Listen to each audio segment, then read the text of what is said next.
ఏకం నద్వితీయం బ్రహ్మం.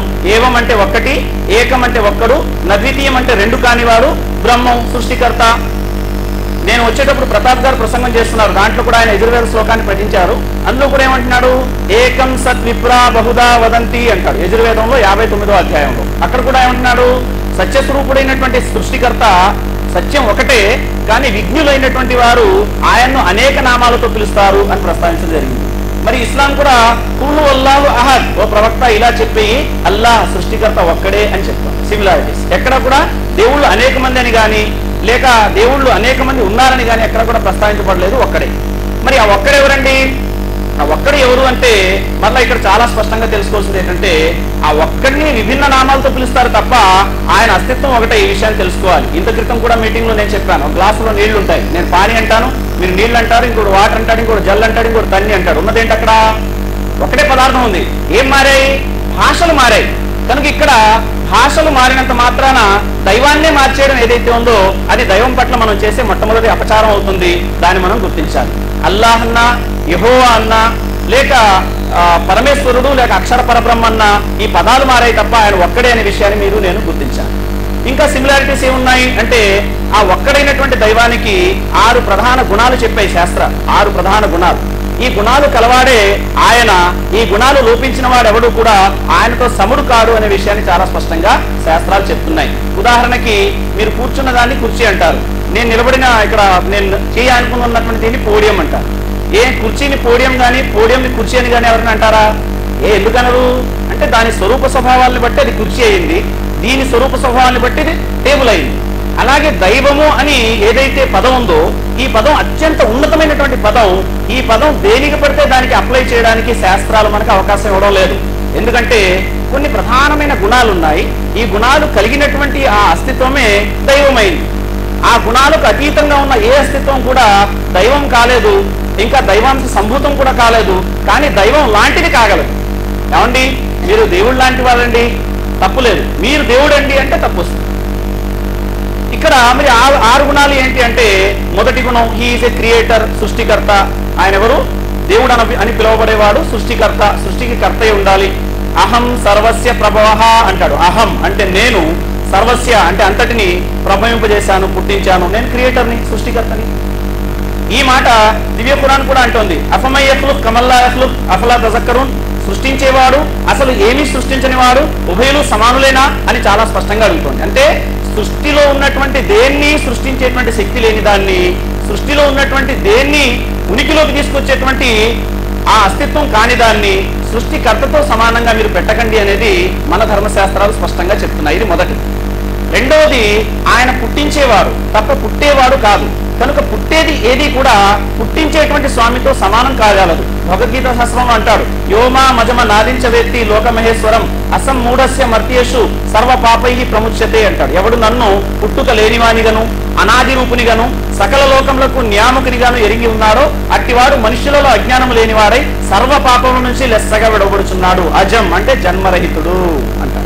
ఈ మాటని ఖురాన్ ధృవీకరిస్తూ అంటుంది చాలా స్పష్టంగా 112వ అధ్యాయం 2వ వాక్యంలో, లం యలిద్ వలం యూలద్.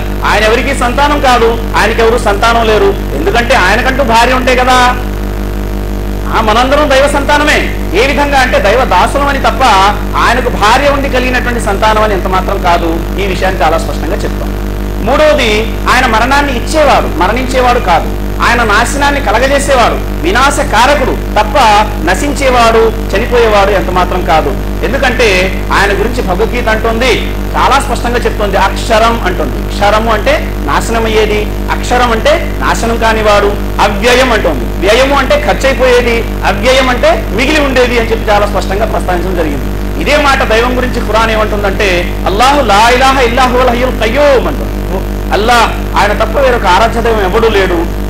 ఆయన సకల చరాచర సృష్టికి మూలాధారమైన ఆయన నిత్యుడు, సజీవుడు, అనంతుడు అని ప్రస్తావించడం జరిగింది. అంటే ఆయనకు మరణం లేదు. కనుక మరణించేది, నశించేది ఆయనతో సమానం కాదు. నాలుగవది, ఆయన సమస్త బలహీనతలకి అతీతుడు. తినడం, త్రాగడం, నిద్రపోవడం, పెళ్లి చేసుకోవడం, ఆయనకు కూడా సంసార జంజాటాలు ఉండడం, ఆయనకు కూడా చెమట పట్టడం, ఆయనకి మూత్ర విసర్జన రావడం, ఆయనకి మల విసర్జన ఏర్పడడం, ఆయన నీరసించడం, సొమ్మసిల్లడం, ఇవన్నీ ఎవరికి ఉంటాయి? సృష్టి రాసులకు ఉంటాయి, సృష్టికర్తకు ఉండవు. కనుక ఈ బలహీనతలు ఉన్నటువంటి ఏ శక్తి ఏ వ్యక్తి కూడా ఆయనతో సమానం కాజాలడు అని 4వ విషయం చెప్తాం. ఆధారాలు ఉన్నాయి, టైం లేదు. 5వది ద గాడ్ ఈజ్ ఇన్విజిబుల్, అంటే ఆయన కనబడని వాడు. కనుక కనిపించేది ఏది కూడా కనబడనటువంటి ఆ స్వామితో సమానం కాజాలదు. భగవద్గీత శాస్త్రంలో 7వ అధ్యాయం 24వ శ్లోకంలో అంటాడు, అవ్యక్తం వ్యక్తిమాపన్నం మన్యంతే మామబుద్ధయ పరంభావం అజానంతో మమావ్యయం అనుత్వం అంటాడు. నాశరహితమైనట్టు, సర్వోత్కృష్టమైనట్టు, ఈ ప్రకృతికి పరమై వెలుసులున్నట్టు నా స్వరూపమును తెలియని కొందరు అవివేకులు అవ్యక్త రూపుడునకు నన్ను, అంటే కనబడనటువంటి నన్ను, పాంచభౌతిక దేహాన్ని, శరీరాన్ని ధరించిన వాడిగా తలంచున్నారు. నెవర్, అవసరమైతే నాకు లేదు. ఈ మాటని ఖురాన్ ధృవీకరిస్తూ చెప్తోంది. ఏమంటుందంటే 106వ అధ్యాయంలో 103వ వాక్యంలో ఏం చెప్తాడంటే, లా తుద్రికుల్ అబసార్ వహువ యుద్రికుల్ అబసార్, ఆయన అందరినీ చూస్తాడు కానీ ఆయన ఎవరు చూడలేరు. ఎందుకంటే ఈ చర్మచక్షువులకి ఆయన చూడగలిగేటువంటి శక్తి ఇవ్వలేదు, ప్రసాదించబడలేదు అని చెప్పండి. చూడండి, ఇక చిన్న ఉదాహరణ. నన్ను మీరు ఎవరు చూడలా, రఫీక్ గారు అంటే ఎలా ఉంటారండి అని మీరు మా నిర్వాహకులను ఒకసారి అడిగారు. అడిగినప్పుడు వారు ఏమన్నారంటే, నాలాగే మీలో ఉన్నటువంటి వ్యక్తిని చూపించి సార్ ఈలాగే ఉంటాడండి అని చెప్పే అవకాశం ఉంది. ఎందుకంటే నన్ను వారు చూశారు కాబట్టి, నన్ను పోలిన వారు ఇంకొకరు ఉన్నాడు కాబట్టి. కానీ ఇప్పటి వరకు దైవాన్ని చూసినటువంటి శక్తి వ్యక్తి ఏది కూడా లేదు అని శాస్త్రాలు చాలా స్పష్టంగా చెప్తున్నాయి. ఎందుకంటే ఈ చర్మచక్షువులు ఆయన చూడగలిగే శక్తి కలిగి లేవు. ఆఫ్టర్ ఆయన సృష్టించిన సూర్యుని వంకే చూడలేనటువంటి ఈ కళ్ళు ఆయన తేజస్సుని ఎక్కడ చూడగలుగుతాయి? కాబట్టి ఆయనతో మరొకరిని పోల్చడానికి, ఆయన్ని పోలింది మరొకటి లేదు, ఆయన్ని చూచిన వారు కూడా ఇంకొకటి లేనప్పుడు ఆయన్ని మరొకరితో పోల్చే అవకాశం లేదు అని చెప్పి 5వ సూత్రం చెప్తాం. ఇంకా 6వది చివరిది ఏంటంటే, ఆయన ఎక్కడున్నాడు, ఆయన ఎక్కడున్నాడు అన్నప్పుడు కూడా శాస్త్రాలు ఒకే విషయాన్ని చెప్తున్నాయి, అనేక రకాలుగా చెప్పడం లేదు. అన్నింట్లో ఉన్నాడు, అన్నింట్లో ఉన్నాడు అనే ఒక పదం వస్తుంటుంది. కానీ స్వామి దయానంద సరస్వతి రాసినటువంటి సత్యార్థ ప్రకాశం అనేటువంటి గ్రంథం చదవండి, చాలా చక్కగా వివరించాడు. ఆయన ఎక్కడున్నాడు అంటే ఒక చిన్న ఉదాహరణ ఇస్తాడు. సూర్యుని యొక్క కాంతి నేల మీద పడుతుంది. ఆ నేల మీద పడినటువంటి కాంతిని మనం ఏమంటామండి? ఎండ అంటాం. కాదండి, సూర్యకాంతి నేల మీద పడుతుంది కాబట్టి సూర్యుడేడి, సూర్యుడుడుగో అని ఎవరన్నా అన్నారనుకోండి, మీరేమంటారు? ఏటండి మతి భ్రమించినట్టు పిలుచుకొచ్చారు మీటింగ్ అంటారు. అవునా కాదండి? అంటే ఇక్కడ సూర్యుడు ఎక్కడున్నాడు అంటే డైరెక్ట్ మనం అక్కడ చూపిస్తున్నాం. మరి ఇక్కడేముంది అంటే సూర్యకాంతి ఉంది. సూర్యకాంతి సూర్యుడు అని ఎలాగైతే పిలువబడదో, అలాగే దేవుని యొక్క ఈ శక్తితో వ్యాపించినటువంటి ఈ విశ్వం ఏదైతే ఉందో అది దైవంగా కూడా పిలువబడదు. ఎందుకంటే అది దేవుని శక్తే. ఉదాహరణకి పెన్ ఉంది, దీన్ని రఫీ గారు తయారు చేశారు. నేను తయారు చేయలేదు అనుకోండి, సెల్లో కంపెనీ వారు తయారు చేశాడు. అర్థం చేసుకోవడానికి ఈ పెన్ను రఫీ గారు తయారు చేశారు అంటే ఈ పెన్లో ఏముందండి? రఫీ గారిది నైపుణ్యం ఉంది, రఫీ గారి జ్ఞానం ఉంది, రఫీ గారి పనితనం ఉంది, నేర్పరితనం ఉంది. కానీ కాదండి, రఫీ గారు ఈ పెన్ తయారు చేశారు, రఫీ గారే ఇందులో ఉన్నారంటే. అలాగే ఈ సృష్టి యావత్తు కూడా దైవం యొక్క శక్తిచే వ్యాపించబడి ఉంది. ఆయన సర్వపరిజ్ఞాని కాబట్టి ఆయన జ్ఞానం వ్యాపించబడి ఉంది, ఆయన సార్వభౌమాధికారం వ్యాపించబడి ఉంది, ఆయన ప్రభు సత్తాగత వ్యాపించబడి ఉంది. కానీ ఆయన దీంట్లో ఉండడం లేదు. గీతాశాస్త్రంలో 9వ అధ్యాయం 1వ శ్లోకంలో చెప్తారు, ఈ సృష్టి అంతా కూడా నాచే వ్యాపించబడి ఉంది, కానీ ఈ సృష్టి రాసుల యందు నేను ఉండడం లేదు, కొలువు ఉండడం లేదు అంటాడు. ఇదే డౌట్ మళ్ళీ ఎవరికి వచ్చింది? కృష్ణుల వారిని అడగడానికి అర్జునుల వారికి వచ్చింది. శ్రీ అర్జునుల వారు అడుగుతున్నారు కృష్ణుడిని. ఏమని అడుగుతున్నారు? శ్రీకృష్ణ కింతద్ బ్రహ్మ, ఆ బ్రహ్మ ఎక్కడుంటాడు? ఇప్పటివరకు బాగానే మాట్లాడాం మనం, కానీ ఆ బ్రహ్మ ఎవరు నువ్వు చెప్తున్నావు, కానీ ఆయన ఎక్కడుంటాడు అని అడగగానే ఆ తర్వాత శ్లోకంలో కృష్ణుల వారు స్వయంగా చెప్తున్నారు, అక్షరం బ్రహ్మ పరమం అన్నారు. అక్షరం అంటే నాశనం కానివాడు, బ్రహ్మ అంటే సృష్టికర్త, పరమం పరమనందున్నాడు. ఈ మాట మన నైజానికి అతీతమైంది ఏం కాదండి, మన నైజానికి అనుగుణమైందే. సచిన్ టెండూల్కర్ సెంచరీ చేసాడు అనుకోండి, ఎక్కడ చూస్తాడు? పైన చూస్తాడు. మన ఇంట్లో పెద్ద ఆయన ఎవరైనా కాలం చేశారనుకోండి, పిల్లలు అడుగుతుంటారు, అమ్మమ్మ తాతయ్య ఎక్కడికి వెళ్ళాడు, తాతయ్య ఎక్కడికి వెళ్ళాడని అడిగితే అమ్మమ్మ ఎక్కడ చూపిస్తుంది? దేవుడి దగ్గరికి వెళ్ళిపోయాడు ఆయన చూపిస్తుంది. అంటే ఆఖరికి మన నైజం కూడా, మన స్వభావం కూడా దేవుడు ఎక్కడ ఉన్నాడంటే ఎక్కడ ఉన్నాడని సాక్షిస్తుంది. ఇవి 6 సృష్టికర్త, పుట్టించేవాడు, మరణాన్ని ఇచ్చేవాడు, కనబడనివాడు, బలహీనతలు లేనివాడు, పైనున్నవాడు అయినటువంటి ఈ గుణాలు కలిగినటువంటి ఆ అస్తిత్వాన్ని దైవము, దేవుడు అని పిలవాలి. ఇక ఈ అస్తిత్వానికి సమానమైనటువంటిది ఏది కూడా ఇంక భూతభాంతరాలలో ఏదీ లేదు. కానీ ఆ అస్తిత్వం గురించి పరిచయం చేయడానికి ఎందరో మహనీయులు, భారతదేశంలో వచ్చిన వాళ్ళని ఋషీశ్వరులు అంటారు, మరి ఇతర దేశాల్లో వచ్చినటువంటి వాళ్ళని బైబిల్ ప్రకారంగా, ఖురాన్ ప్రకారంగా అయితే ప్రవక్తలు అంటారు. వీళ్ళందరూ మార్గదర్శులు. వీళ్ళందరూ కూడా ఆయన యొక్క అస్తిత్వం గురించి మనల్ని పరిచయం చేయడానికి, ఆయనతో మనకున్నటువంటి సంబంధాన్ని తెలియజేయడానికి, ఆయన్ని తెలుసుకోవడంలో వచ్చేటువంటి లాభాల్ని మనకు ఎరుకుపరచడానికి, ఆయన్ని తెలుసుకోకపోతే వచ్చే నష్టాల్ని మనకు హెచ్చరించడానికి వచ్చినటువంటి మహనీయులు. ఈ మహనీయుల యొక్క సేవ ఏం చేయాలి అంటే వారి పట్ల నిజమైనటువంటి సేవకు ఒకవేళ నిర్వచనం ఏదైనా ఉందంటే వారిని అనుసరించాలి, వారిని అభిమానించాలి, వారిని వెంబడించాలి, వారిని ప్రేమించాలి, వారిని గౌరవించాలి, వారిని ఆదరించాలి, కానీ ఆరాధించరాదు. ఆరాధనకు, పూజకు, పురస్కారాలకు, వినతులకు, విన్నపాలకు, మొక్కుబడులకు, చెల్లింపులకు కేవలం ఒక్కడే అర్హుడు. ఆయన ఈ 6 గుణాలు కలిగినటువంటి స్వామి, అల్లాహ్ లేక యెహోవా లేక పరమేశ్వరుడు లేక అక్షర పరబ్రహ్మ. సరే, మరి ఇప్పుడు ఒక చిన్న ఉదాహరణ ఇచ్చి నేను ముగించేస్తాను, నా సమయం కూడా అయిపోయింది. ఒక తండ్రికి 2 కొడుకులు ఉన్నారండి. ఆ 2 కొడుకులు కూడా నిలబడున్నారు. నాన్నగారు అన్నారు, నాయన నాకు తలనొప్పి వస్తుందిరా, కాస్త జండుబాం తెచ్చిపెట్టు అన్నారు. పెద్ద కొడుకు చేతులు కట్టేసుకున్నాడు. పట్టుకుని, నాన్నగారు మీరు చాలా మంచివారండి, ఎంత మంచివారంటే వాలంటరీ రిటైర్మెంట్ తీసుకుని నాకు ఉద్యోగం ఇప్పించారు, 10 ఎకరాల పొలం రాసి పెట్టారు, అందమైనటువంటి అప్సరస్ లాంటి అమ్మాయినిచ్చి పెళ్లి చేసేశారు, మీ రుణం నేను తీర్చుకోలేనండి అంటున్నాడు. రెండో వాడు పరిగెట్టుకుంటూ వెళ్ళి జండుబాం తీసుకొచ్చి నాన్నగారు నుదుటికి రాశాడు. వీళ్ళిద్దరిలో తండ్రి మీద నిజమైన ప్రేమ ఎవరికి ఉందంటారు మీరు? ఏమా ఎవరికి ఉందంటారు? పెద్దవాడిగా చిన్నవాడిగా? చిన్నవాడికి అంటారు. ఏ పెద్దవాడు కొట్టాడా నాన్నగారిని? తిట్టాడా? పోయి ఇంట్లోకి గెంటేశాడా? ఏం చేయలేదే, అభిమానించాడు, పొగిడాడు కదా, అయినా ప్రేమ లేదని ఎందుకు అంటున్నారు మీరు? ఎందుకు లేదంటున్నారంటే చెప్పిన మాట విన్నాడు కాబట్టి రెండో వాడికి ప్రేమ ఉంది. పొగుడుతూ డాంబికం చూపించాడు తప్ప, అక్కడ నటన చూపించాడు తప్ప, వాడు చెప్పింది వినలేదు కాబట్టి వాడికి ప్రేమ లేదు అని చెప్తాం. ఇస్లాం చెప్పేది కూడా ఇదే. ఈ మహనీయులు మహాపురుషుల పట్ల నిజమైనటువంటి ప్రేమ మీకు ఉంది అంటే మీరు రెండో కొడుకులా మారండి, మొదటి కొడుకులా ఉండకండి. ఎందుకంటే వారు ఎవరినైతే ఆరాధించమన్నారో మీరు వారిని ఆరాధించండి, వారు ఎవరి ముందైతే సాష్టాంగపడ్డారో మీరు వారి ముందు సాష్టాంగపడండి, వారిని ఎవరైతే అడగమన్నారో మీరు ఆయన్ని అడగండి, వారు ఎవరినైతే కొలవమన్నారో మీరు ఆయన్ని కొలవండి. అప్పుడు వారి మీద మీకు నిజమైన అభిమానం అని చెప్పడం జరుగుతుంది. ఈ సిమిలారిటీస్ చాలా ఉన్నాయండి. చిన్న ఉదాహరణ చూడండి. ముస్లింలు పడమర వైపు తిరిగి నమాజ్ చదువుతారు, పడమర వైపు. మరి మన గుళ్ళు గోపురాల్లో కూడా విగ్రహం ఎటువైపు తిరిగి ఉంటుందండి? తూర్పు ముఖం అయి ఉంటుంది. ఎటువైపు తిరిగి ప్రార్థన చేస్తారు? పడమర వైపు తిరిగి ప్రార్థన చేస్తారు. అంటే వీళ్ళ దిక్కు ఒకటే కాదండి? ఒకటే దిక్కు. అయితే ఇక్కడ నిరాకార పూజ జరుగుతుంది, అక్కడ సాకార పూజ జరుగుతుంది. దీన్ని కాస్త తెలుసుకోవాలన్నమాట. రెండోది సాష్టాంగ నమస్కారం అంటాం మనం. అష్ట అంటే 8 అంగాలు నేలపై అంచి చేసేటువంటి ప్రణామాన్ని సాష్టాంగ నమస్కారం అంటారు. ఇప్పుడు ఎక్కడ కూడా గుళ్ళో గోపురాల్లో సాష్టాంగ నమస్కారం జరుగుతుందండి? సర్వాంగ నమస్కారం జరుగుతుంది. అన్ని అంగాలతో పడిపోతున్నాం మనం. కానీ వాస్తవానికి మీరు మసీదులోకి వచ్చి చూడండి, 8 అంగాలు మాత్రమే నేల మీద ఆంచబడతాయి. 1, 2 పాదాలు, 2 మోకాళ్ళు, 2 అరచేతులు, నుదురు, ముక్కు. ఎన్ని అయినాయండి?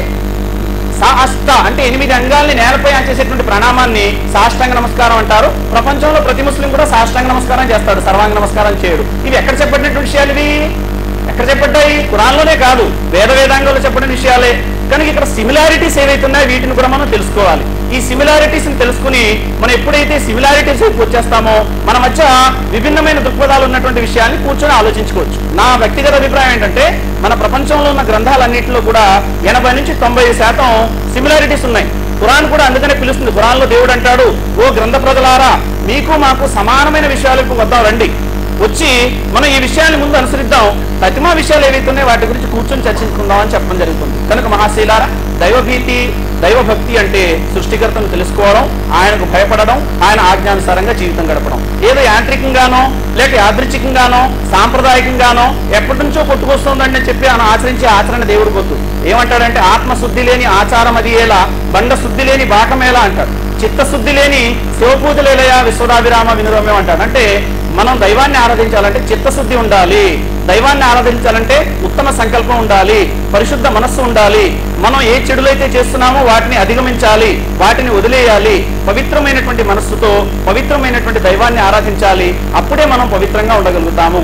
ఈ విషయాన్ని ఇస్లాం చాలా స్పష్టంగా బోధిస్తోంది. మరి ఇక్కడ సమయాభావం వల్ల ఈ కొన్ని విషయాలు మీతో పంచుకునేటువంటి అవకాశం దొరికింది. ఈ అవకాశం ఇచ్చినటువంటి శ్రీ విశ్వవిజ్ఞాన విద్యా ఆధ్యాత్మిక పీఠం వారికి, అలాగే గురుతుల్యులు ఉమర్ అలీషా సద్గురు వర్యుల వారికి కూడా హృదయపూర్వక ధన్యవాదాలు తెలియజేసుకుంటూ మరి సెలవు తీసుకుంటున్నాను. వాఖిరు దావానా అన్ అల్హమ్దులిల్లాహి రబ్బిల్ ఆలమీన్. అస్సలాము అలైకుం వరహ్మతుల్లాహి వబరకాతుహు. ఉపన్యాసం ఆలపించాక ఏమనిపిస్తుందంటే ప్రహ్లాదులాగా తండ్రి కంట్రోల్లో ఉండగానే మొత్తం శాస్త్రాలన్నీ అవకాశం పట్టేసరేమో అనిపిస్తుంది. మళ్ళా విశ్వవిద్యాలయాల్లో ఉన్న విద్య అంతా ఆయన బ్రెయిన్లో నిక్షిప్తం అయిపోయిందేమో అనిపిస్తుంది. కానీ టైం లేక ఆయన ఉపన్యాసం మనం పూర్తిగా వెళ్ళలేకపోయాం. కానీ మేము పర్సనల్గా ఆయన మళ్ళీ పిలిచి తప్పకుండా మా కమిటీ సభ్యులు అందరి మధ్య ఆయన ఉపన్యాసం పెడతాం. ఆవిడ అందరూ కూడా ఆయన ఉపన్యాసాన్ని ఆస్వాదంతో మనం ఆస్వాదిద్దాం. ఇప్పుడు శ్రీ మన గురువు గారు చిన్నాన్న గారు శ్రీ కహంషా గారు సభను ఉద్దేశించి 2 నిమిషాలు ఉపయోగించుకోవాల్సిందిగా కోరుతున్నాము. మీరు ఎవరికి ఎక్కువ టైం కేటాయించలేకపోతున్నందుకు బాధపడుతున్నాము.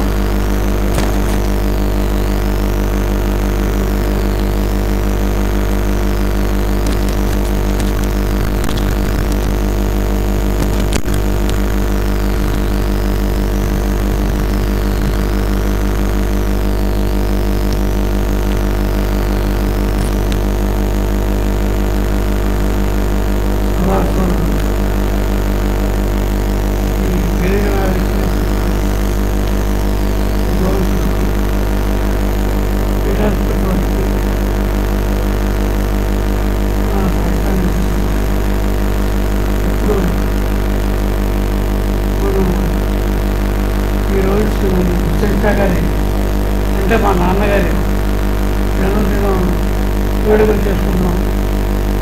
దాంట్లో ఆయన చాలా సామాన్యం అంటే ఏ దేంట్లో కూడా ఆయన అంత గొప్పగా అనుకుంటుంది.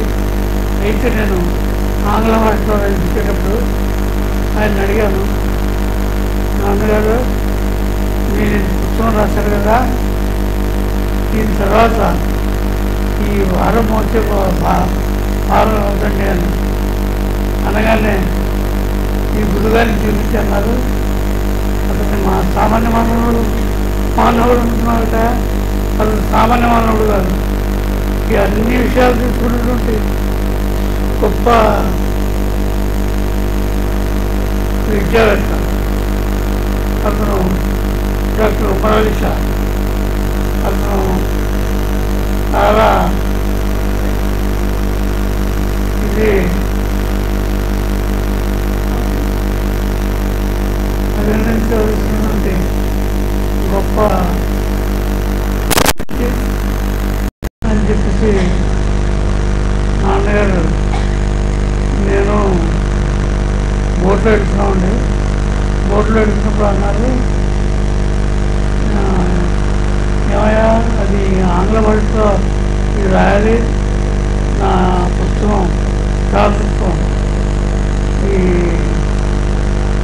వివిధ హిమాలయాలు దాటాలి, ఇది ఆంగ్ల భాషలో ఉంటుంది, దీన్ని ఆంగ్ల భాషలో చేసే స్తోమత ఆశీర్వాదం 2 నీకున్నాయి, ఇది తప్పకుండా ఆంగ్ల భాషలో చేయండి అనేటప్పటికీ నేనేంటి చదివేది ఎంఎస్, నేను అప్పుడు బిఎస్సీ చదివాను. అయితే ఈ కష్టంగా నాన్నగారు ఈ బిఎస్సీ అయితే నేను ఎంఎస్సీ చేయాలని అంటే ఎప్పుడు వెళ్తున్నావు అన్నా, రేపు వెళ్తున్నానండి. అంటే గుళ్ళారు వెళ్ళాలంటే రేపు వెళ్తావా అలా అన్నాను. ఎంత కావాలి నన్ను?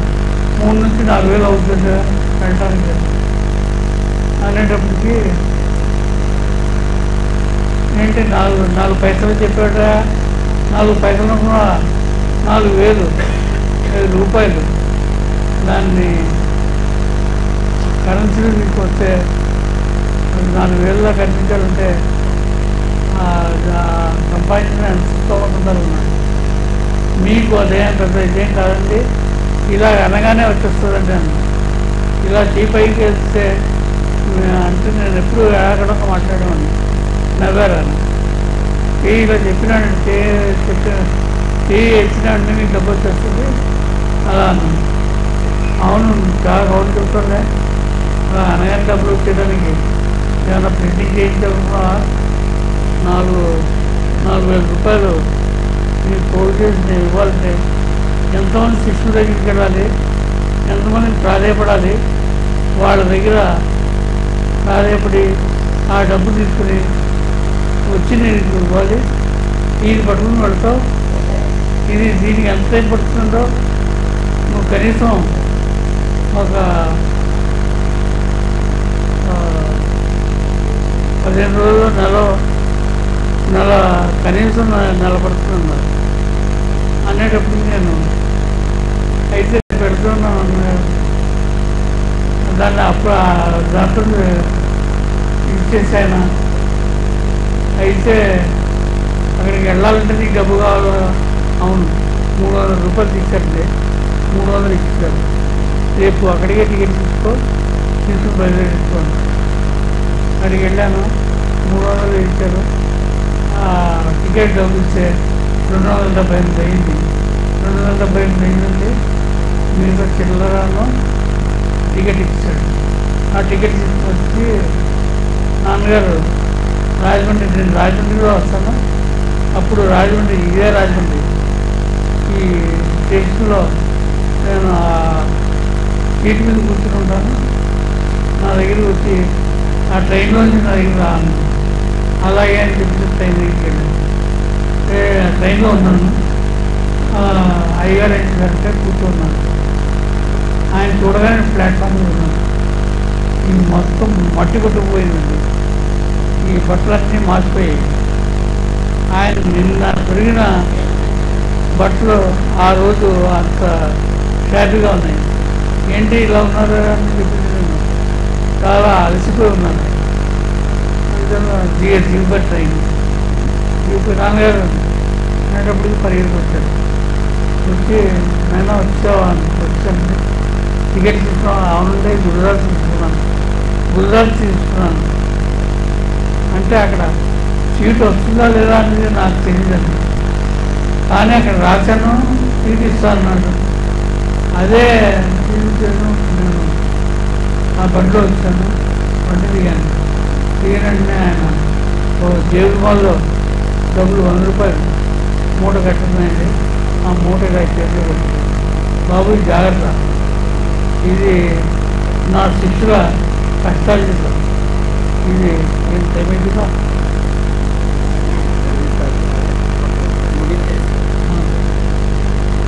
ఇంకా ఈ డబ్బుని తీసుకుని జాగ్రత్త పెట్టాను. నువ్వు వాళ్ళ కష్టాలు ఈ కష్టాలు నేను ఇస్తున్నాను. అలాగే అని చెప్పి దాన్ని పెట్టి సూట్ కేసులో పెట్టిస్తాను. నేను అయ్యారు ఏం చేస్తే అంటే అలా చేయి పైగా స్వామిని ప్రారంభించుకున్నారు. ఆయనకి ఎంత భగవత్స్వరూపుడైనా భగవంతుడిని ఇచ్చేవలసినటువంటి ఇది ఆయనకు ఉంది. ఒకటి ఆయన ఆశీర్వదించాడు. మీకు మా ఇది ఎలా ఉంటుంది, రెండు జాగ్రత్తగా చదువు పూర్తి చేస్తున్నాను. అలాగే అని చెప్తే అప్పుడు ఈ గురుగారు పరిగెడితే నేను చేయలేనటువంటి కొన్ని కార్యాలు చేస్తాడయ్యా. పుస్తకం రాసేటప్పుడు అయ్యగారు చెప్పారు నాకు, ఈ ఇతను సామాన్యుడు కాదు, చాలా గొప్ప ఇది ఉన్నటువంటి వ్యక్తి. ఇతను మాత్రం ఈ పీఠానికి దీపం ఎదుగుతుంది అలా అనేటప్పటికీ నేను చూస్తున్నాం. కింద చూపించాను. అది ఆ పొగాకు రోడ్లో చూపించి ఇద్దరం కలిసి వస్తామండి. వచ్చినప్పుడు నాన్నగారు అయితే ఇక్కడ మన పీఠాను ఇది ఇక్కడే ఉంటుంది, ఈ సభాభవనం ఇక్కడ ఉంటుందని చెప్పేసి నేను అనుకున్నాను. ఈ సభాభవనం ఇలా ఉంటుందేమండి. అలా నవ్వాను.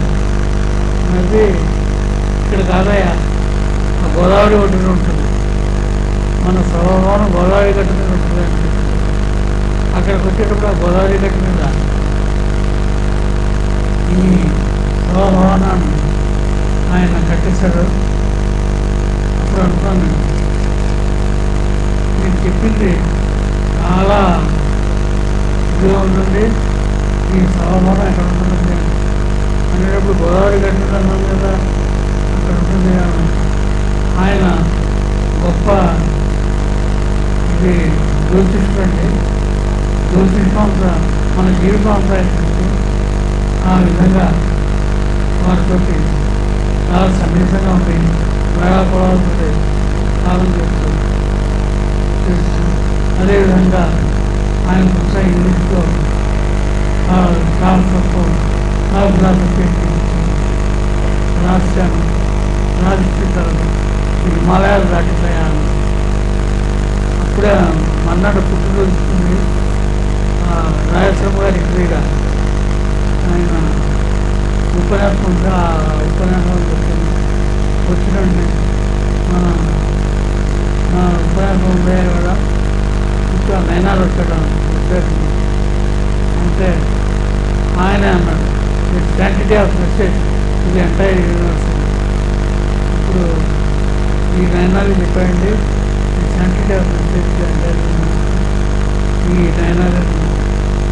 అప్పుడు నైనాలకి ఏమయ్యా ఎలా ఈ ఇంగ్లీష్ చదవగా కాదు అలా ఉంది కాదులాగా ఎలా ఉంది అంటే క్వాంటిటీ ఆఫ్ మెసేజ్ ఎంటైర్ ఈ యూనివర్సిటీ భూమిలోనే కాదు ఎంటైర్ యూనివర్స్ అంటే యావత్ ప్రపంచాన్ని ఇది పెద్ద పుస్తకంలో దీని గురించి ఇదని చెప్పడానికి ఎందుకు మీ అనుభవాల్ని ఇంత చాకచక్యంగా రాస్తున్నాను అంటే నేను అన్నాను నాన్నగారు ఇంత గొప్పగా పోతున్నా నేను ఈయన గురుగారి దగ్గర అంత ఇది ఉంటుందా ఈ భారాన్ని మోసే ఆ బరువును మోసే ఎన్ని అనిపిస్తుంది దంగారని నువ్వే కుర్రడనుకున్నాడా ఈయన అంతలో చెప్పండి ఇప్పుడు చూడు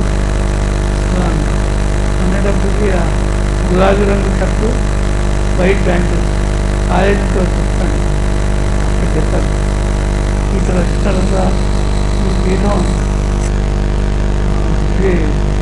6 పూలు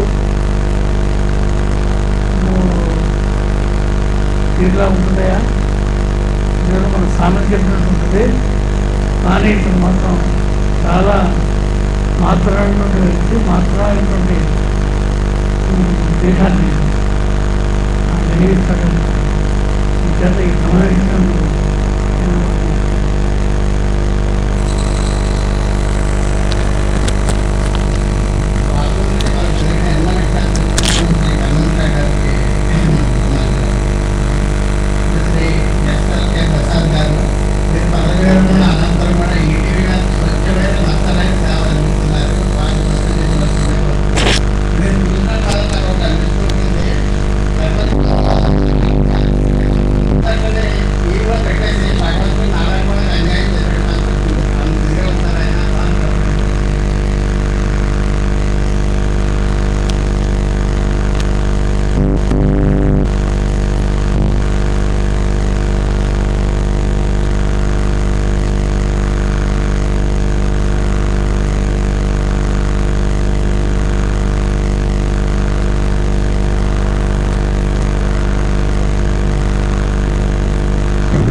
గురుర్బ్రహ్మ గురుర్విష్ణు గురుదేవో మహేశ్వర గురు సాక్షాత్ పరబ్రహ్మ గురు సాక్షాత్ పరబ్రహ్మ తస్మై శ్రీ గురువే నమః. శ్రీ విశ్వ విజ్ఞాన విద్యా ఆధ్యాత్మిక పీఠాచార్యులు సద్గురువులకు నా సాష్టాంగ నమస్కారం. ఆశయంలో ఉన్నటువంటి భక్తులకు మహాజ్ఞానులకు నా వందనం. శ్రీ హుషేన్ షా స్వామి 106వ జన్మదినం. వారి పీఠానికి వచ్చిన 3 సంవత్సరాల్లో నాకు 8 ఏళ్ల ప్రాయంలో 1948లో వారి సాన్నిధ్యం కలిగింది. నా చేయి పట్టుకుని నాతో పాటు నడిచి ఆయన మా ఇంటికి వచ్చారు. 33 సంవత్సరాలు ఆయనతో అత్యంత సన్నిహితంగా గడిపాను. చిన్న కుర్రాడి నుంచి ఒక ఇంజనీరింగ్ స్థాయి వరకు నన్ను తీసుకొచ్చారు. ఆ సాన్నిహిత్యం పురస్కరించుకుని ఆయనతో అనేక విషయాలు ముచ్చరిస్తూ ఉండేవాడిని. ఆ స్వామిలో ఉన్నటువంటి గొప్పతనం ఏంటంటే మానవత్వాన్ని ఈశ్వరత్వంగా ఎలా మార్చాలి అన్నది ఒక అపురూపమైనటువంటి మహాగ్రంథాన్ని రూపించి అది ప్రాక్టికల్గా అందరి తన సభ్యులకి అది ఉపదేశించి నిరూపించినటువంటి వ్యక్తిత్వం ఉండాలి. ఆ సాన్నిహిత్యంలో ఒక సంఘటన చెప్తాను. చిన్నప్పుడు హరికథ వినడానికి వెళ్ళాను. హరిదాస్ గారు ఆ హరికథలో ఓ పిట్టకథ చెప్పారు. అన్నీ ఆయనకి చెప్తూ ఉండేవాడిని కనుక ఇంటికి వచ్చిన తర్వాత ఆయనతో చెప్పాను, స్వామి ఇవాళ హరికథకి వెళ్ళాను, అందులో పిట్టకథ చెప్పారు, అందులో గురువుగారు ఉన్నారట, ఆ గురువుగారికి ఒక శిష్యుడు ఉన్నారట, శిష్యుడికి గురువు అంటే ఎంతో భక్తి శ్రద్ధలు ఉండేవట, నిత్యం ఆయన్ని ధ్యానిస్తూ ఉండేవట. అలా ఉంటే ఒకరోజు సాయంత్రం ఆ గురువుగారు మద్యం స్వీకరిస్తున్నారట.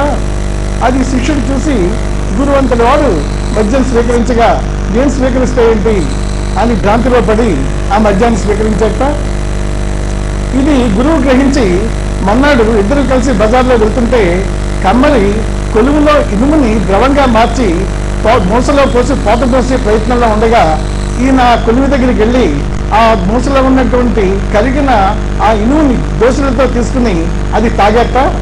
తాగి బయటకు వచ్చేటువంటి శిష్యుడు చూసి భయంకరుడికి గురువులో ఉన్నటువంటి శక్తి వేరు, నా స్థాయి వేరు, నేను పొరపాటు చేశాను, గురువుని అనుసరిద్దామనుకుని అని పశ్చాత్తాపడి గురువు క్షమాభిష పెడుతున్నట్టండి అని నేను హుస్సేన్ శాస్త్రానికి మనవి చేశాను. అంటే ఆయన నాతో అన్నారు, కృష్ణ, గురువు అంటే తను ఏ రకంగా ఆ కరిగిన లోహాన్ని తాగాడో శిష్యుడి చేత కూడా ఆ తాగగలిగినటువంటి సామర్థ్యాన్ని తీసుకొచ్చి తనంతటి వాడిగా చేసినప్పుడే అతను గురువు అయ్యా అన్నాడు ఆయన. అది ఆయన ఉపదేశ సమయంలోనే చెప్తూ ఉండేవారు. నువ్వు గురువు అంతటి వాడు అయ్యావని చెప్పినట్టయితే నేను సంతోషిస్తాను. ఆయన లక్ష్యం అది. ఆయన అంటూ ఉండేవారు, ఈ ధర్మంలో ఉన్న విశిష్టత ఏంటంటే తేజస్సు ఉంది, ధ్వని ఉంది. కొంతమంది తేజస్సుకు అనుకూలంగా మాట్లాడి సాహిత్యాన్ని చేర్చుకునేందుకు ప్రయత్నిస్తారు, కొంతమంది ధ్వనిని తీసుకుని అక్కడికి వెళ్ళడానికి ప్రయత్నిస్తారు. ఈ ధర్మం తేజస్సుని ధ్వనిని రెండింటిని కలుపుకొని విశిష్టత దీంట్లో ఉన్నది ఏంటంటే దాన్ని అన్వయించి ఆ సాహిత్యం కలగజేస్తుంది. ఈ తేజస్సు ధ్వని, ఈ శాతత్వం గురించి కొద్ది మాటలు చెప్తాను.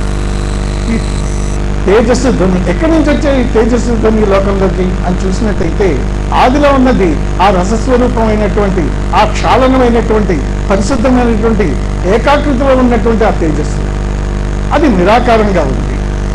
తస్మిన్ సర్వం ప్రతిష్ఠితం, సృష్టిలో ఉన్నవన్నీ దాంట్లో ఉన్నాయి, అయినప్పటికీ సృష్టి లేదు ఆ సమయంలో. అది నిరాకారంగా ఉంది, ఏకత్వంగా ఉంది, అత్యంత పవిత్రంగా ఉంది. భ్రాంతంగా లేదు దాంట్లో. అది ఎంత పవిత్రంగా ఉంది అంటే అది ఎంత సంతుష్టితో ఉన్నా, అది దాంట్లో ఎంత తృప్తి ఉన్నా అది అంతా చూసుకుని పరికించి ఇది ఎవరు అని అడిగినట్టయితే నేను అన్న సమాధానం దాంట్లో ధ్వని రూపంగా రావడం లేదు.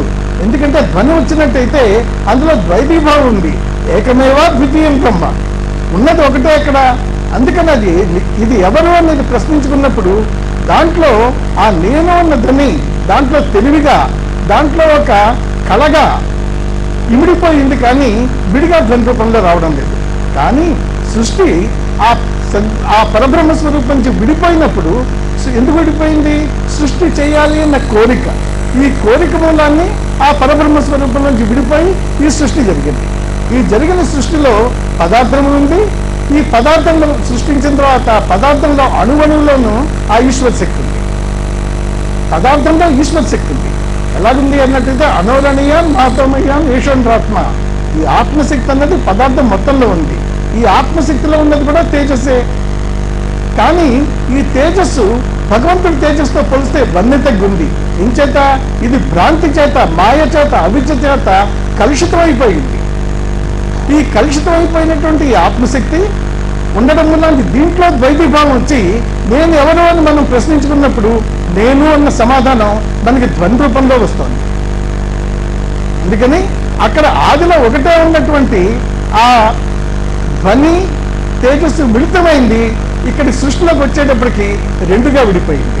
కానీ ఈ నేను అన్న ధ్వని ఆ రసస్వరూపంలో ఇమిడి ఉన్నది కనుక ఈనాడు మనకి అది వినిపిస్తోంది కనుక ఈ నేను అన్నది ఎక్కడి నుంచి వచ్చింది అని దాన్ని వెంటాడి వెళ్ళినట్టయితే ఆ మట్టు మనకు తెలుస్తుందేమో అన్న దీంట్లో ఆ నేను అన్న ధ్వని గురించి అది మనం తెలుసుకుందాం అన్నట్టయితే నేను అన్న ధ్వని ఎక్కడి నుంచి వస్తుంది? ఇది మన భౌతిక శరీరంలోంచి వస్తుంది కాదు. ఎలాగంటే నేను ఇక్కడ మాట్లాడుతున్నా ఆ లౌడ్ స్పీకర్ ఇవే మాటలు వినిపిస్తున్నాయి, కానీ ఆ లౌడ్ స్పీకర్ కాదు మాట్లాడుతుంటా ఈ ధ్వని ప్రతిబింబిస్తుంది. అది దాంట్లోంచి యాంప్లిఫైర్లోంచి వెళ్తుంది. యాంప్లిఫైర్ మాట్లాడటం లేదు, మాట్లాడుతుంది మనం దీని ముందు. అదేవిధంగా మన వ్యక్తిత్వం, మన ఆత్మ, మన ప్రాణం ఏదైతే ఉందో అది మన కారణ శరీరంగా ఉంది. ఆ కారణ శరీరంలోంచి నేనన్నది ధ్వనిస్తే అది మన భౌతిక శరీరంలో ఉన్న సూక్ష్మ శరీరం ఉంది. ఏదైతే మనం నిప్పు అని చెప్పి తెలుసుకోగలుగుతున్నామో, కాంతి అని తెలుసుకోగలుగుతున్నామో, సువాసన తెలుసుకోగలుగుతున్నామో, స్పర్శ తెలుసుకోగలుగుతున్నామో, ఈ గుణాలు గ్రహించుకుంటున్నటువంటి శరీరం మనలో అంతర్గతంగా అది భౌతిక శరీరం లాంటిదే. భౌతిక శరీరంలో ఇమిడినటువంటి ఆ సూక్ష్మ శరీరం, ఈ కారణ శరీరం ఈ సూక్ష్మ శరీరంలోంచి భౌతిక శరీరం ద్వారా ఆ నేను అన్న శబ్దం మనకు వినిపిస్తుంది. అందుకని మన ఈశ్వరుని తెలుసుకోవాలి అన్నట్టయితే దానికి దారి ఆ కారణ శరీరమైన మన ప్రాణంలోంచి ఉంది, కానీ ఈ భౌతిక శరీరంలోంచి లేదు. అది ఎలా ఉంది అంటే ఏతద్ విషయం తత్పూర్వం ప్రాచీనం. ఋషులు ఏమని చెప్పారంటే అది సుషుమ్నా మార్గంగా ఉంది అన్నారు. సుషుమ్నా మార్గంగా అది ఎక్కడి నుంచి ఉంది? మీ మానసిక శరీరం, ఆ ప్రాణం ఏదైతే ఉందో, మీ కారణ శరీరం ఏదైతే ఉందో అందులో మూలాధారం నుంచి సహస్రారం వరకు అది ఉంది అన్నారు. అక్కడికి దాంట్లోంచి మనం ప్రయాణం చేయాలి. ప్రయాణం చేయాలంటే అలాగా దానికి సద్గురువులు మనకి మహామంత్రం ఉపదేశించారు. మహామంత్రం ఉపదేశించడానికి మనం కూర్చుంటాం. కూర్చుని ఆ మహామంత్రాన్ని పఠిద్దాం అనుకుంటాం. కానీ సమయం దొరకదే, ఏదో ఒక అడ్డంకి వస్తుంది. ఈశ్వరుని ప్రార్థిద్దామంటే సాయంత్రం చూసుకుందాం, పని ఏదో ఉంది, పొద్దున చూసుకుందాం, స్నానం చేయగానే చేసుకుందాం, ఆఫీస్కి త్వరగా వెళ్ళాలి, కాదు తిరిగి వచ్చిన తర్వాత చూసుకుందాం, పోస్ట్పోన్ చేస్తాం. కానీ మనం కూర్చుని సవ్యంగా సాధన చేయం. ఇంచేతంటే ఆ మూలాధారంలో ఉన్నది విఘ్నేశ్వరుడు, విఘ్నాలు కలిగజేయడం ఆయన ఆ ప్రవృత్తి. అందుకని మనం ముందుకు వెళ్ళలేకపోతాం. ముందుకు వెళ్దామని పోనీ దాన్ని అధిగమించి ముందుకు వెళ్ళినా కానీ కూర్చుంటే అనేక రకమైన ఆలోచనలు. ఈ ఆలోచనలు మనం స్వామిని ప్రార్థిద్దామని కూర్చుని ప్రార్థన చదువుతూ ఉంటాం, కానీ మన ఆలోచనలు ఎక్కడికో యోజనాల కొద్దీ మళ్ళీ దూరం వెళ్ళిపోతాయి. దాన్ని మనం నియంత్రించుకోలేము. ఇంచేత నియంత్రించుకోలేము. ఆ ఆలోచనలు మీ అదుపులో లేవు. మీరు అనుకుంటున్నారు, మీరు ఆలోచిస్తున్నారండి, కానీ ఈ ఆలోచనలు కనిపిస్తున్నది విధి అన్నది ఉంది. అది ఎక్కడుంది? అది సహస్రారంలో ఉంది. ఆ సహస్రారం నుంచి ఈ స్వాదిష్టాన చక్రం ఎక్కడైతే విష్ణుమూర్తి దగ్గర మనకి ఆలోచనలు వస్తున్నాయో అక్కడ వరకు హంస రూపంలో మన ప్రాణం అక్కడి నుంచి ఈ కిందకి వచ్చి, కింద నుంచి పైకి వచ్చి ఈ రకంగా శ్వాస తీసుకుంటుంటే ఈ భౌతిక శరీరం శ్వాస తీసుకుంటుంది. అంతేకాదు ఏం చేస్తుంది హంస? ఆ ఈశ్వరాజ్ఞ ఏదైతే ఉందో, విధిలో ఏదైతే ఉందో, ఏదైతే మనం అనుభవించవలసిందో ఆ ఆలోచనలు మనకు అందిస్తుంది. మీరు 5 నిమిషాల తర్వాత మీకు ఆలోచన వస్తుందో చెప్పలేరు. ఆ ఆలోచన తర్వాత ఆలోచన ఏమొస్తుందో చెప్పలేరు. అందుకని ఆలోచనలు మీ నియంత్రణలో లేవు. మీరు అది అదుపు చేయలేరు. ఆ స్థితిలో అది అదుపు చేయాలి అన్నట్టయితే దానికి ఒకటే మార్గం ఏంటంటే ముందు అభ్యాస రూపంలో మహామంత్రాన్ని పఠిస్తూ నెమ్మదిగా అది మీ చెవులతో మీరు వింటూ ఉండండి. మనసు మీ దృష్టి దాని మీద లగ్నం. కొంతసేపు అది చేసిన తర్వాత అది చేస్తున్నప్పటికీ కూడా కారణంలో మీరు మిగిలిన విషయాలు గ్రహిస్తూ ఉంటారు. పక్క వాళ్ళు ఏం చేస్తున్నారు, ఏం జరుగుతున్నాయి, ఆ దూరం నుంచి ఏమో పాటలు వినిపిస్తున్నాయి, ఇవన్నీ వినిపిస్తూ ఉంటే మీరు ప్రార్థన చేస్తూ ఉంటారు. దృష్టి కొంత భాగం దాంట్లో ఉంటుంది. ఆ స్థితిని దాటి మీరు మనస్సుతో కనుక ఆ మహామంత్రాన్ని సాధన చేస్తున్నప్పుడు ఆ మనస్సుతో చేస్తున్న అంతర్గతమైనటువంటి ఆ ధ్వని మీరు మీ అంతర్గతమైన చెవులతో వింటున్నప్పుడు చేస్తున్నప్పుడు కొంచెం ఆ ఆలోచనలు అదుపులోకి వస్తాయి. అప్పటికి పరిసరాల మీద కొంత దృష్టి ఉంటుంది. కానీ ఎప్పుడైతే మీరు ఆ సుషుమ్నా మార్గంలో ప్రవేశించి ఆ సాధన చేస్తూ ఉంటారో మీరు మానసికంగా చేస్తున్నటువంటి ఆ సాధన దాంట్లో మీకు నిద్ర అనిపిస్తుంది. అది యోగ నిద్ర. ఆ యోగ నిద్రలో మీరు చేస్తున్నప్పుడు మీ అభౌతిక శ్వాస ఏదైతే మీ ప్రాణంగా ఉందో అది ఆ మూలాధార చక్రం నుంచి ఆ సహస్రారం వరకు హంస రూపంలో వెళ్ళి వస్తుందో అది తీసుకుని ఆ సాధన అది చేయడం మొదలుపెడుతుంది. అది అజపగాయత్రి. అది మీ ప్రమేయం లేకుండా మీ యొక్క సంకల్పం లేకుండా అసంకల్పంగా జరుగుతుంది. ఆ స్థితిలో మీకు ఎప్పుడైనా వెలుగు వచ్చినట్టయితే మహామంత్రం మీకు మధ్యలో జ్ఞాపకం వస్తుంది. దృష్టాంతరం చూసుకోండి. ఎందుకంటే మీరు లేచిన తర్వాత అది మళ్ళీ మీకు అందిస్తుంది ఆ మహామంత్రాన్ని. ఆ రకంగా జరుగుతున్నటువంటి సాధన. దీన్నే కొద్దిగా ఒక ఉదాహరణలో చెప్తాను. మనం పరీక్షల్లో కూర్చుంటాం. పరీక్షల్లో కూర్చున్నప్పుడు మన దృష్టి ఆ ఇన్విజిలేటర్ పట్టుకొచ్చినటువంటి ఆ సీల్డ్ కవర్ ప్రశ్న పత్రాల మీద ఉంటుంది. అన్నీ చూస్తూ ఉంటాం. దృష్టి దాని మీద ఉంది. కానీ పక్కన ఏం జరుగుతుందో గ్రహిస్తున్నాం. పక్క వాళ్ళు వచ్చి కూర్చున్నారు, ఆన్సర్ పుస్తకాలు ఇస్తున్నారు, నెంబర్ దాని మీద రాసుకున్నాం, బెల్ల కొట్టాడు, మంచినీళ్ళు అక్కడ పెట్టారు, అన్నీ చూస్తున్నాం. దృష్టి దాని మీద ఉంది. అది ధారణ. అది మీరు మంత్రాన్ని నోటితో పునస్కరిస్తూ అది చెవులతో వింటున్నప్పుడు మీరు ఉన్నటువంటి స్థితి. నేను భౌతికంగా చిన్న ఎగ్జాంపుల్లో నిరూపిస్తున్నాను. ఆధ్యాత్మికంగా నేను భౌతికంగా తీసుకురావడం లేదు, తేలిక అర్థమవడానికి చెప్తున్నాను. ఆ తర్వాత స్థాయి ఏంటంటే ఆ ప్రశ్నాపత్రాలు తెలుస్తారు, తెలిసి అందరికీ డిస్ట్రిబ్యూట్ చేస్తారు, మీ దగ్గరికి వస్తుంది. మీ యొక్క ధ్యానం అంతా ఆ ప్రశ్నాపత్రం మీద ఉంటుంది. ప్రశ్నాపత్రం చదువుకుంటూ ఉంటారు. కొన్ని ప్రశ్నలు తేలిగ్గా ఉంటాయి, కొన్ని కొద్దిగా కష్టంగా ఉంటాయి, 2-3 కొరికి పడవు.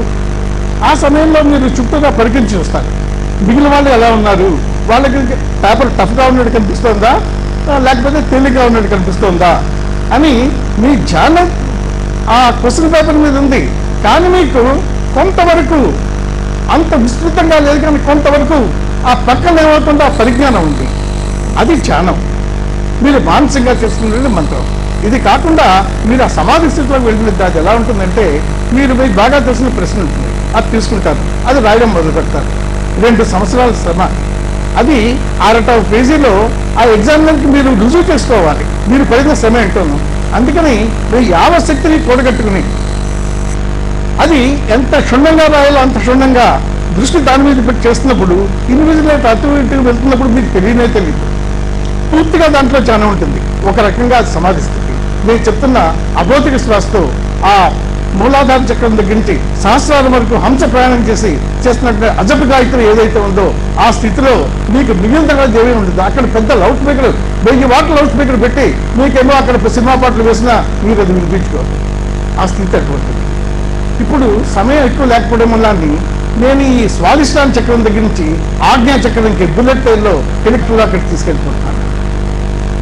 ఇక్కడి నుంచి మీరు ఆజ్ఞా చక్రం దగ్గరికి వచ్చారు. ఆజ్ఞా చక్రం దగ్గరికి వచ్చేటప్పటికి మీకు మీ సాక్షి కనిపిస్తోంది, మీ జీవాత్మ కనిపిస్తోంది.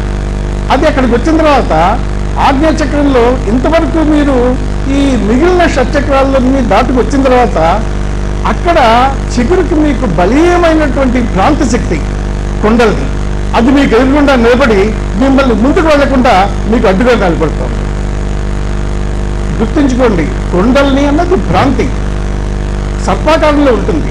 ఆదిశేషు ఉన్నాడు ఆ 1000 పడగలతో. ఎవరతను? బహువన పాదపాపి కులపర్వత పూర్ణ సరస్వతి సహిత మహామహీపరము అజస్ర సహస్ర ఫణాలు దాల్చి ఎల్లప్పుడూ కూడా 1000 పడగల మీద ఈ భూభారంతో నిలబడుతున్నది ఆ భ్రాంతి శక్తి నిలబడుతుంది. ఈశ్వర శక్తి నిలబడటం లేదు ఈ ప్రపంచాన్ని. ఈశ్వర శక్తి ఒకటే కనుకున్నట్టయితే ఈ ఈశ్వర శక్తి ఏనాడో పరబ్రహ్మ స్వరూపంలో కలిసిపోయేది. ఇది కలవకుండా చేస్తుంది. భ్రాంతితో కలిసి అయితే ఆత్మ మనకు ఉంది కనుక మనం తిరిగి అక్కడికి వెళ్ళలేకపోతున్నాం. ఇప్పుడు ఈ భ్రాంతి ఏం చేస్తుంది? గొర్రెల్ని కంచెలో పెట్టి బయటికి వెళ్లకుండా కాపాడుతున్నట్టు వాచ్ డాగ్ కింద ఏ సాధకుడు కూడా ఈశ్వరత్వాన్ని చేరుకోవడానికి వీల్లేదు. వెళ్ళినట్టయితే భ్రాంతి అనేది మిగలదు, ఇంకా భ్రాంతికి చోట్లేదు. అందుకని అది దాని విధి ఏంటంటే సాధకుడు ఈశ్వరత్వాన్ని చేరుకోకూడదు. అనేక శక్తులు అందుకని మనం ప్రలోభపెడుతుంది, అనేక శక్తులు ఇస్తుంది. నీకేం కావాలో తీసుకో, ధనం కావాలా, లేకపోతే నీకు సంతానం కావాలా, వంశాభివృద్ధి కావాలా, ఉద్యోగంలో ప్రమోషన్ కావాలా, ఏది కావాలంటే తీసుకో, నా మాట వినవా నిన్ను నేను శిక్షిస్తాను, అన్ని రకాలైనటువంటి విపత్తులు నీకు కలిగిస్తాను అని ఈ రకంగా మిమ్మల్ని అది క్షోభ పెడుతున్నప్పుడు ఆ ఆజ్ఞాచక్రంలో భ్రమర కీటక న్యాయం సద్గురువు ఏం చేస్తున్నారు? కీటకం భ్రమరాన్ని తీసుకొచ్చి గూట్లో పెట్టి చిన్న గ్యాప్ కట్టబెట్టి శ్వాస పీల్చుకుంటూ దాని చుట్టూరా జుంజునాదంతో తిరుగుతూ అది తప్ప వేరేది కనిపించకుండా, ఆ చెప్పులు తప్ప వేరేది కనిపించకుండా దాన్ని చేసి దాన్ని తనలాగా మారుస్తుంది. అదేవిధంగా ఆజ్ఞాచక్రంలో గురువు ఏం చేస్తున్నారంటే ఆయన చెప్పినటువంటి గురువు అన్నప్పుడు మహామంత్రం వేరు గురువు వేరు అనుకోవద్దు. మంత్రం యొక్క ప్రత్యక్ష స్వరూపమే ఆ గురు స్వరూపం. ఆ మహామంత్రాన్ని మీరు పఠిస్తున్నప్పుడు ఆ మహామంత్ర ఉచ్చారణలో అది మూర్ఛలదేల్చు బాహ్య ప్రపంచ గిరిమ ప్రేమానురాగంబు పరిటవిల్ల. ఆయన ఈ ప్రపంచంలో ఉన్నటువంటి స్పృహను మీరు కోల్పోయేలా చేసి ఈ భ్రాంతి శక్తి చేసినటువంటి కష్టాలను కానీ అది చూపిస్తున్న ప్రలోభాలను గురించి కానీ దానికి అతీతంగా మీకు ఒక స్థితిని కలుగజేసి దాంట్లో మీకు ఆధ్యాత్మిక విద్య చూపించి దీనికి అతీతంగా చేసి నిలబెట్టినప్పుడు మీరు ఈ సృష్టిని అధిగమించి స్వర్గ నరకాల వీధులు ఆశ్చర్యముగను దారులివ్వగా వాటిని దాటి నిలిచి చూచినది నిజముగా శూన్య జగతి. అక్కడ మీకు ఏం కనిపిస్తుంది? ఆ స్థితిలో అక్కడ మీకు ఈశ్వరుడు కనిపించడం లేదు, శూన్యం కనిపిస్తోంది, చీకటి కనిపిస్తోంది. ఇంకా భ్రాంతి పోలేదు అంత స్థితికి వచ్చిన ఇంచేత లోకంబులు లోకేశులు లోకస్తులు తెగినట్టుది అలోకంలోకి పెంచీకటి. అది అలోకమైన పెంచీకటి. ఆ పెంచీకటి ఎందుకు వస్తుంది మీ దగ్గరికి? మీరు ఒక సంఖ్యలు తగిలించుకుంటున్నారు. మీ చేతికి ఒక బలమైన ఇరపదూసి తీసుకుని ఈ లోకానికి కట్టేసుకున్నారు. ఎలా కట్టేసుకున్నారు? అంత దూరం వచ్చి స్వామి మీద భక్తున్నప్పటికీ నాకు ఈశ్వరత్వం కావాలి అన్న కోరిక ఉంది ఇంకా మీలో. ఈ కోరిక ఉండటం వల్ల మీరు ఈ కోరిక ఉండడం వల్ల అది ఏమవుతుందంటే ఈ కోరిక మనకి ఉపద్రవం తీసుకొచ్చింది.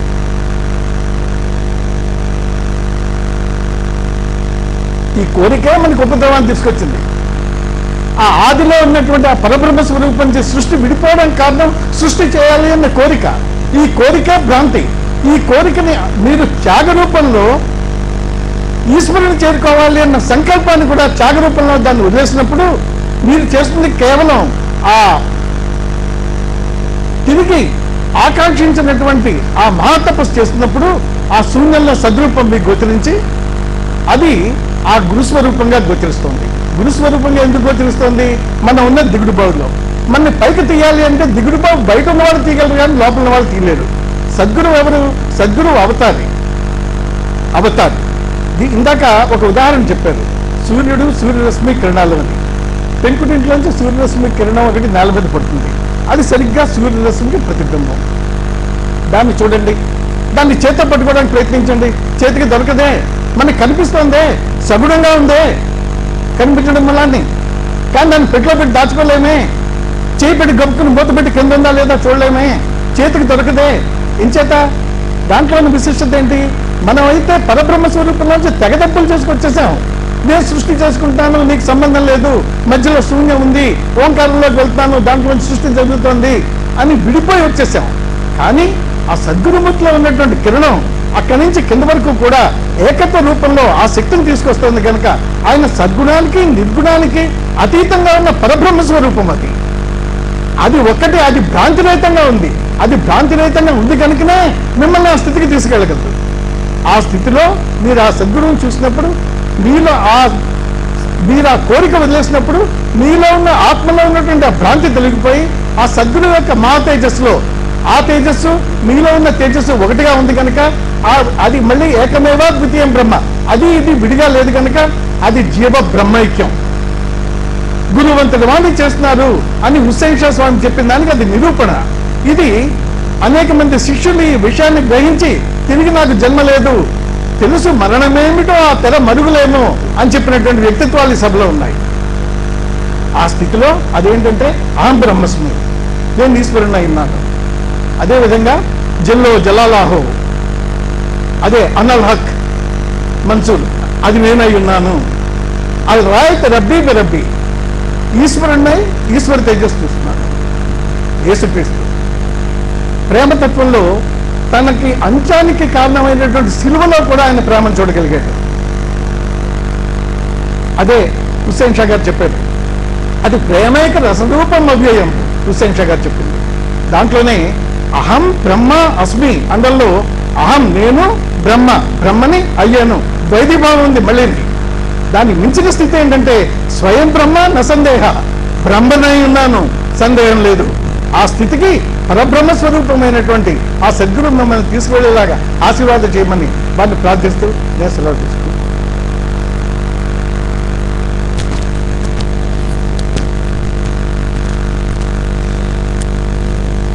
చాలా అమూల్యమైన విషయాలు చెప్పిన శ్రీ ప్రసాద్ గారికి నమస్కారాలు. అలాగే ఈరోజు మన సభకి శ్రీమతి చంద్రకళ గారు లోక్సత్తా రాజమండ్రి కన్వీనర్ మరియు సోషల్ వర్కర్ ఏం చేశారు. అలాగే శ్రీమతి మాధవి జాగృతి స్పెషల్ ల్యాబొరేటరీ నిర్వాహకురాలు, అలాగే సురవరపు రామారావు వీరిన్న దేవాలయాన్ని నిర్మించారు. వారు మన సభకు ఏం చేసినందుకు వారికి నమస్కారాలు, ధన్యవాదాలు, కృతజ్ఞతలు కూడా తెలియపరుస్తున్నాం.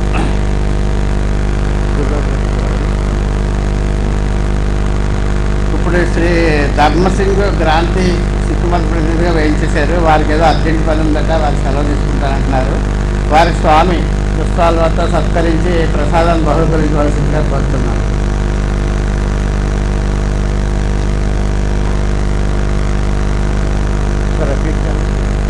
ఉంటారా?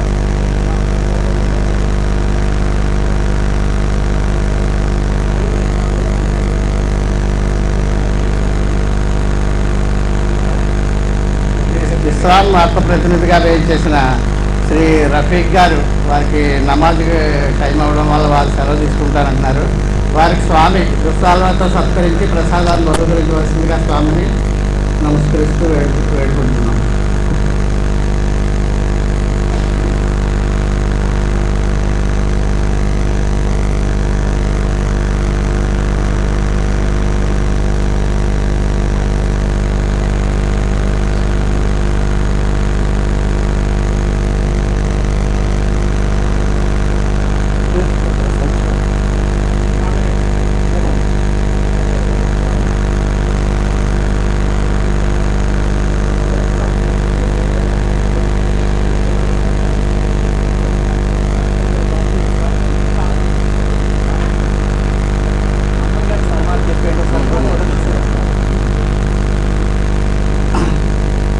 అలాగే శ్రీ ఈవీఎస్ ప్రతాప్ గారు హిందూ మత ప్రతినిధి, వారికి కూడా స్వామి దుస్తాలతో సత్కరించి ప్రసాదాన్ని బహుకరిస్తున్నారు. అలాగే శ్రీకాంత్ జేమ్స్ ఆర్ఆర్కే క్రైస్తవ మత ప్రతినిధిగా వేయించేశారు. వారికి కూడా స్వామి దుస్తాలతో సత్కరించి ప్రసాదాన్ని బహుకరిస్తున్నారు. అలాగే శ్రీ ఎండి రషీద్ గారు ఇస్లాం మత ప్రతినిధిగా వేయించేశారు. వారికి కూడా జరిగింది. శ్రీ ధర్మపురి డి సత్యనారాయణ బోధి గారు బౌద్ధ మత ప్రతినిధిగా వేయించేశారు. వారికి కూడా స్వామి సత్కారం అందుకుంటున్నారు. వారు కూడా అలాగే శ్రీ ధవల్ జైన్ గారు జైన్ మత ప్రతినిధిగా వేయించేశారు. వారికి కూడా స్వామి దుస్తాలతో సత్కరిస్తున్నారు.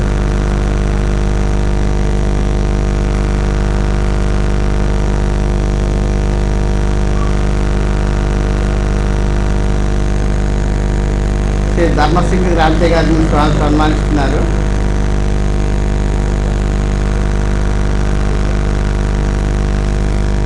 శ్రీకాంత్ జేమ్స్ ఆర్ఆర్కే క్రైస్తవ మత ప్రతినిధిగా వేయించేశారు. వీరిని కూడా స్వామి సాల్వాతో సత్కరించి ప్రసాదాన్ని బహుకరిస్తున్నారు.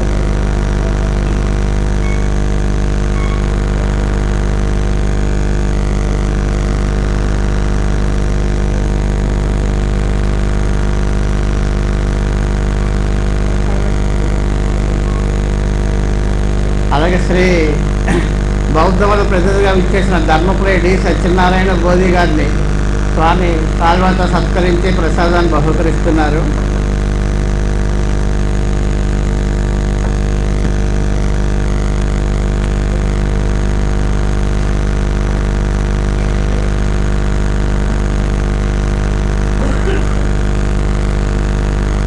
అలాగే శ్రీ ధవల్ జైన్ గారు జైన్ మత ప్రతినిధిగా మన సభకు వేయించేశారు. వారికి కూడా స్వామి దుస్తాలతో సత్కరించి ప్రసాదాలు బహుకరిస్తున్నారు.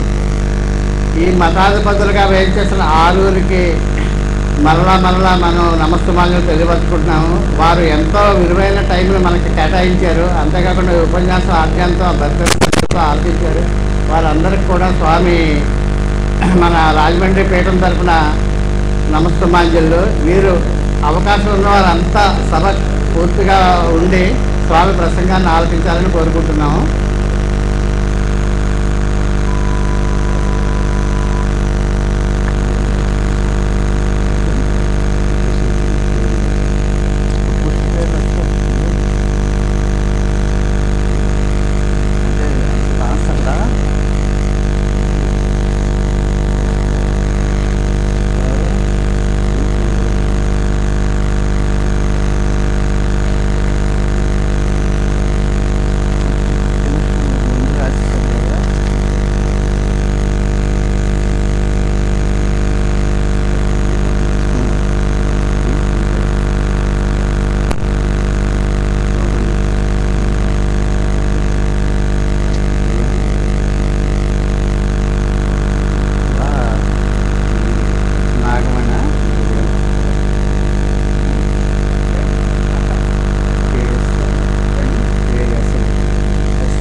ఇప్పుడు ఒక కీర్తన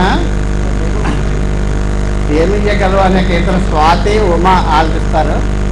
స్వాతి ఉమా కీర్తన ఆలపించవలసిందిగా కోరుతున్నాం.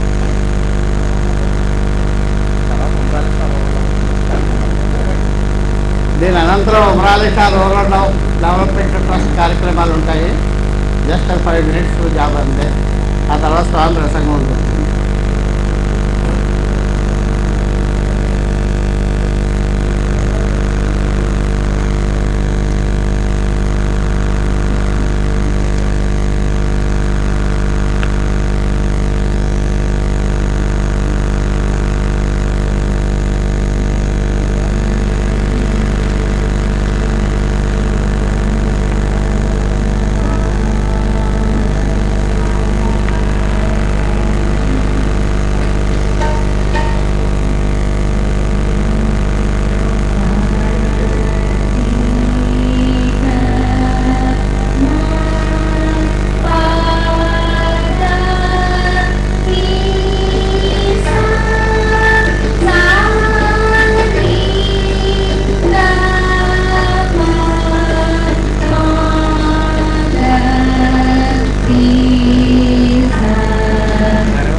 చెప్పండి, పాట వేపెట్టండి.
తర్వాత పెట్టేద్దాం.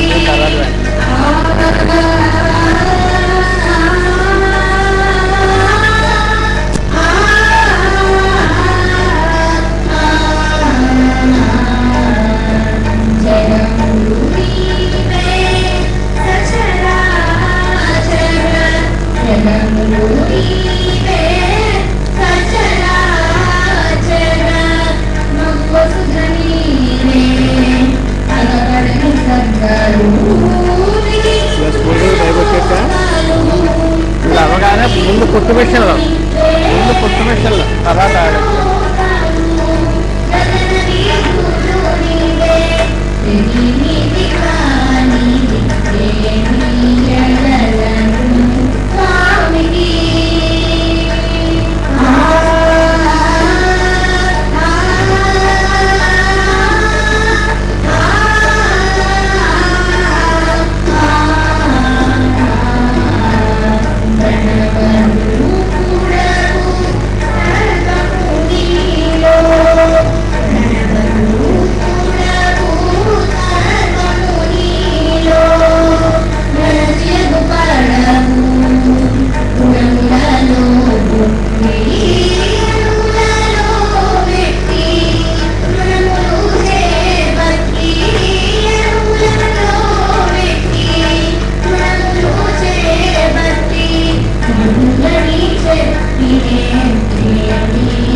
నూతన కీర్తన ఆలపించిన శ్రీ స్వాతి ఉమా చిరంజీవులకు అభినందన మందరమాల. అలాగే ఇప్పుడు ఉమర్ ఆలిషా రూరల్ డెవలప్మెంట్ కార్యక్రమాల సందర్భంగా ఇక్కడ చేపట్టే కార్యక్రమాలని వివరిస్తున్నాను. గత 1 yearగా కూడా ఉచిత కుట్టు మిషన్ల శిక్షణ జరపబడుతుంది. ఆ శిక్షకురాలు పి శ్యామల వారి ఆధ్వర్యంలో చాలామంది శిక్షణ పూర్తి చేశారు. వారిలో ఇప్పుడు కొంతమందికి ఉచితంగా కుట్టు మిషన్లు ఇవ్వడం జరుగుతుంది. వారి పేర్లు చదువుతాను. వారందరూ వచ్చి స్వామి చేతుల మీదుగా కుట్టు మిషన్లు తీసుకోవాలి. ఈ కుట్టు మిషన్ల కార్యక్రమానికి స్పాన్సర్ చేసిన వారు, సహకారం అందించిన వారు తోట కనకదుర్గ, శ్రీమతి తోట కనకదుర్గ, శ్రీమతి పురలా నాగమణి, శ్రీ కేఎస్ లత ఎండిఓ. వీరు ముగ్గురు కూడా స్వామి రేస్ దగ్గరకు వచ్చి స్వామి ఆశీస్సులు పొంది వాళ్ళకి కుట్టు మిషన్లు అందించవలసిందిగా కోరుకుంటున్నాము. ఈ కుట్టు మిషన్లో ఎలిజిబుల్ సంపాదించిన వారు, ఈ టీచర్లు కూడా రావాలని కోరుకుంటున్నాము. పి శ్యామల, అలాగే కుట్టు మిషన్లు పొందడానికి అర్హులైన వారు చేగొండి సరిత, శ్రీమతి గుబ్బాలమ్మ, అలమండ బాల త్రిపుర సుందరి, కోమర్తి జ్యోతి, కొన్నాని పద్మావతి. వీరు 5 కూడా వేచి చేయవలసిందిగా కోరుతున్నాం. కోట కనకదుర్గ, పుల్లా నాగవేణి, కేఎస్ లత ఎండి వీరు కూడా దయచేసి ఇక్కడ రావాలి. రండి.